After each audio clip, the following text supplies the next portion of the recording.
How's it going? Mike with MikeEatsBoard.com. And the past couple of days I've gotten a number of inquiries from both cleaners and distributors on how to use the Contec flat mop system. So I thought I'd put together this video rather than writing it all out over and over and cutting and pasting. There's always things I'm going to leave out in text that I'll get into a video. So here's your basic Contec flat mop with what we call the H-clip handle. This is their telescopic pole, which is probably going to be the most popular with carpet cleaners. And this whole video is towards a carpet cleaner's perspective. All this Contec stuff is actually from clean room supplies, hospitals and whatnot, that Mr. Sager and myself kind of figured out how to use from a carpet cleaner perspective, because it's quite a bit nicer than the Rubbermaid and typical stuff that you see at janitorial stores. The benefit of this H-clip is it allows you to put full force, whatever that is, 10 inches across the floor. So you'll notice when you're using a Rubbermaid flat mop that you really got to lean into it, and you can tell when you're using the mop head how it soils, where the pressure is. And you'll see as you start to use this system that you're going to get nice even pressure across this plate. So on a typical tile and grout or maybe a LVP job, I will sweep the floor first, and I use a non-Contec product. I think they're working on something like this, but I really like these, and I get these from directmopsales.com, but your average janitorial store will have it. But there's kind of a staticky cling to this fringe, and then the microfiber in the center just grabs an incredible amount of soil and pet hair and stuff that you can't even see. And keep in mind that the Velcro is a micro Velcro, and this isn't really designed for that, but it does stick. And being that you're not getting it wet in this process, it's fine. You wouldn't want to put the typical blue stripe microfiber on this head. There's not enough aggressive Velcro, but Contec has an answer for that we'll get to. So anyhow, you're going to run this around the room, paying attention to edges and whatnot. And your typical house, this thing will be covered with all sorts of dry soil. So get that out of the way first. You're going to pick your cleaner accordingly for the type of tile you're doing, type of surface. And when it comes time to get it wet, I like to use what they call the task mop, which is also known as a pocket mop. It has a flexi hinge, which uses a more traditional looking blue microfiber with the pockets. You see those pockets? Yeah, you can start on either end, put it together, and the mops will kind of stretch as they wear in. But usually it's easiest to put it on the floor and just kind of force it into place. And you got this red button on the back to collapse it and take it off. The nice thing about the pocket mop is that once this is loaded up and carrying potentially 8 to 12 ounces worth of cleaning solution, it's not going to fall off. And even the sturdiest of Velcros can fall off in that situation, especially as the Velcro driver and the backing wears on the mop head. So we'll move around the cleaner with this, get it soaking, kind of preconditioning the whole floor, and then we will switch back to the H-mop system, H-frame, and you got different ways to scrub. Contec makes this scrub pad, which is kind of like grandma's old potato scrubber. She used to keep at the sink, and you can tell that thing's got a lot of aggressive abrasion to it. And it just kind of snaps on. Again, these are best done on the floor, and you just press that H-frame around those two lumps, for lack of a better term. You hear them snap, and then off you go. So this is really good for, if nothing else, around baseboards and around under cabinetry, where maybe your CRB or your 175 or whatever your mechanical scrubber, where it's not hitting. This gets along the edge really well.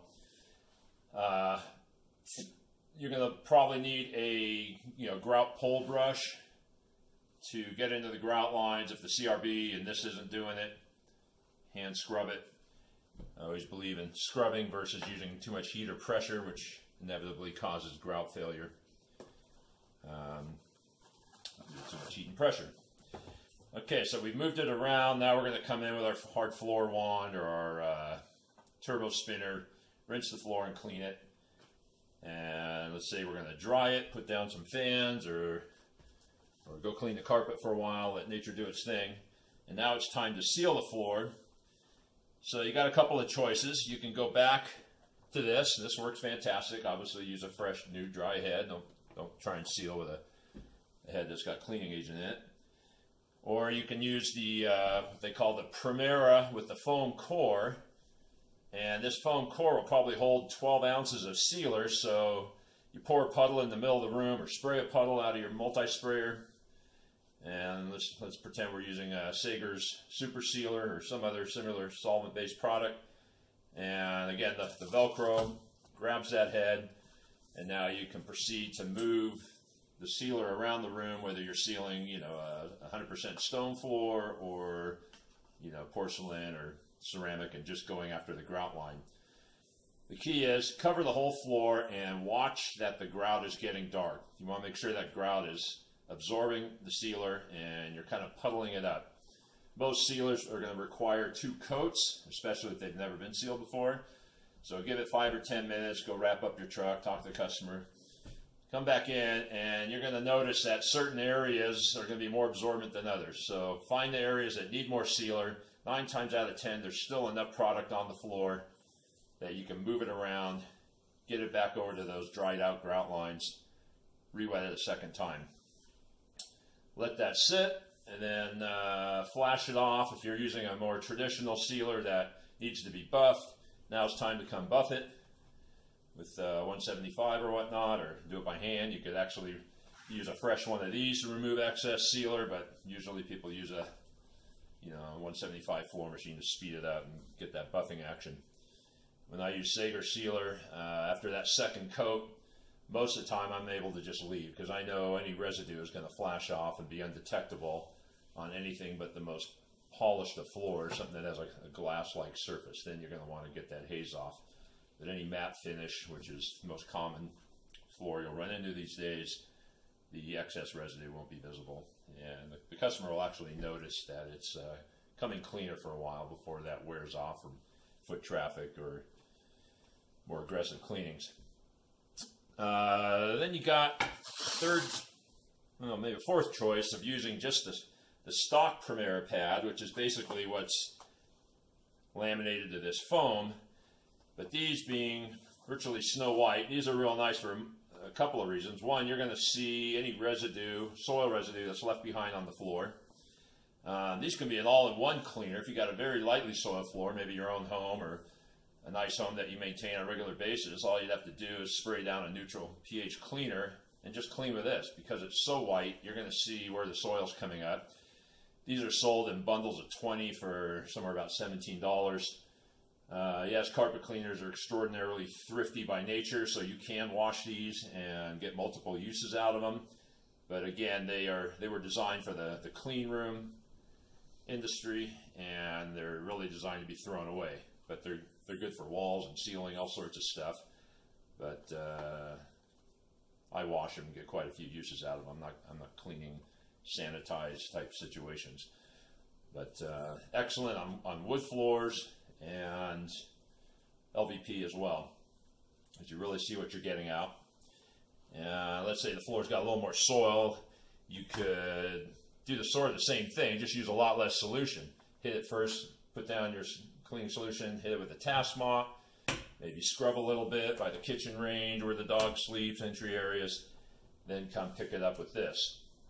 And you'll have to change these out or take it off, bring it in the sink, use it as a sort of a string mop in a sense to pick up what you put down, and you'll really get a feel for what you're getting out of there. So that's kind of it. Availability is still kind of a challenge. I know Jim Pemberton Supply in McKeesport, Pennsylvania, is starting to carry these. Select Interlinks carry them, and who knows, in the not so distant future, you might even see Mikey's Board selling these things just because of that.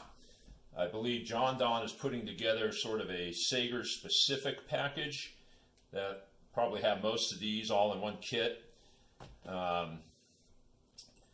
Unfortunately, you end up carrying two mop heads, an H frame, and these come in various lengths, non-extendable and 3 or 4 lengths, and then the task mop handle.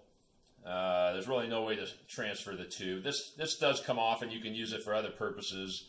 Some grout hole brushes will attach to this. It's the type with the clip with the hole in it, so you can use these for other purposes in the floor cleaning. Not so much this one. It's riveted on. It's very specific. But carrying 2 mops in the average carpet cleaning van isn't the end of the world. You can clip them to the ceiling or put them behind your waste tank. There's a number of places to keep these stashed away so you don't bend or break them. But they are very sturdy and pretty darn affordable. I think they have a starter kit that includes most of this. You want to look into that. Their website's not really designed to be looked at from a carpet cleaner's perspective, but you can go to an Interlink site and they break it down and show all this stuff. Anyhow, get on MikeysBoard.com if you got questions, or ask them below. Make sure to hit the subscribe button and stay tuned for more cool and fun factual tips for the carpet cleaning industry.